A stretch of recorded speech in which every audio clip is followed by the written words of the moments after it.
because it's about war profiteering. I think this issue has gone under the radar in America. I don't think Americans realize that. I think they realize there's a lot of loss of life in Iraq. I don't think they realize quite how much money has been lost and wasted. So why don't you tell us, briefly if you can, the worst of it?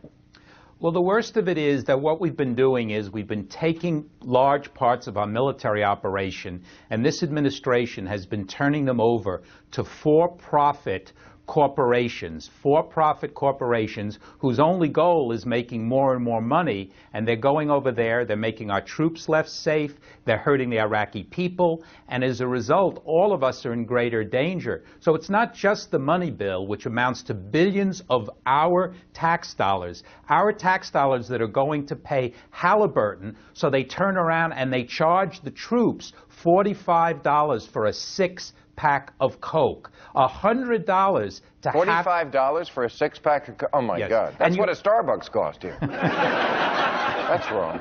How is it hurting the troops, though? Tell us that part of it. Well, remember, there's a certain amount of money. To the degree that the money is being taken by these war profiteers and put into the pockets of Halliburton and Cocky and KBR, that money is not available to the troops, and it's not available for what it was meant to do, which was to rebuild hospitals and cure the water and provide food for the Iraqi people. So that makes all of us in a much more dangerous situation. So when people hear the term military contractors, and we hear that on the news every night, what do they do? I know I've seen what they do. They do things like cooking, cleaning uniforms, cleaning latrines.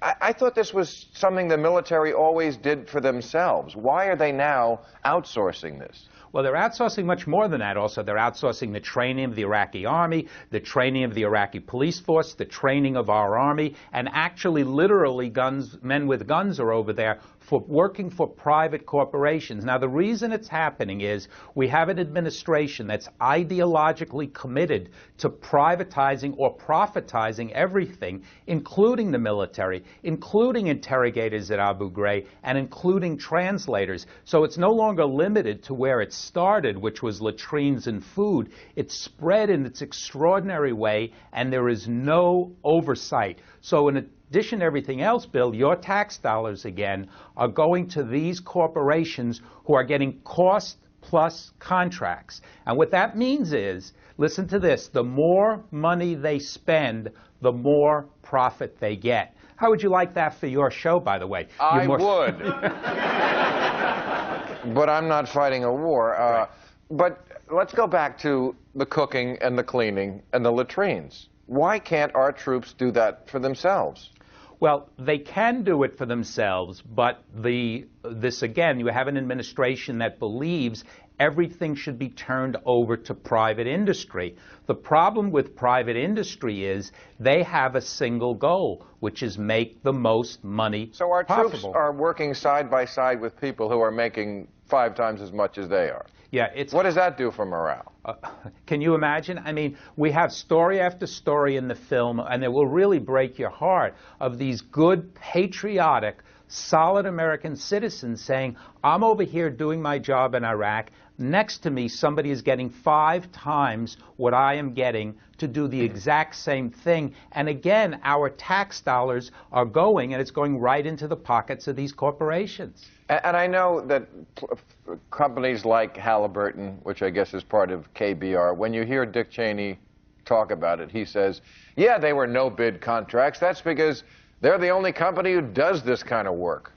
Well, I don't mean to sound skeptical about that or set you up in any way, but is that true? Are they the only company that does that kind of work? No, it's absolutely not true. It's obscene, it's unconscionable, and it's unpatriotic to have that going on where they decide at the highest levels who are going to get the contracts. We have a woman in the film, Bettina Greenhouse. She talks about the fact 25 years working in providing who decides to get contracts and the pressure that was put on her to give these contracts to Halliburton. And it's a really key element for us to think about, that at the same time this horrific war is going on, the head of Halliburton made $100 million in his stock since the war began. The head of Cocky, who provided, get this, private for-profit interrogators at Abu Ghraib, J.P. London, he's made $20 million in the last year. That's obscene while our troops are over there sleeping on the ground. That is amazing to me, what I saw in your film about, you know, it's one thing to have these guys doing latrine work, cooking and cleaning, but they were the interrogators at Abu Ghraib, and of course, because they're not officially military, there's no oversight. They're completely on their own over there. They can shoot somebody, right, and nothing happens to them? Yeah, there is literally, there's literally no law governing them. The military is governed by the Military Code of Justice. The private contractors have no laws covering them, and as a result, you have, again, this goes back to the safety of our troops bill, you have thousands of men running around with guns, no laws, and the Iraqi people are not differentiating, oh, he's with the army and he has a law, and he's a private citizen who's shooting my father, my uncle, or my child. Okay. Thank you very much for joining us.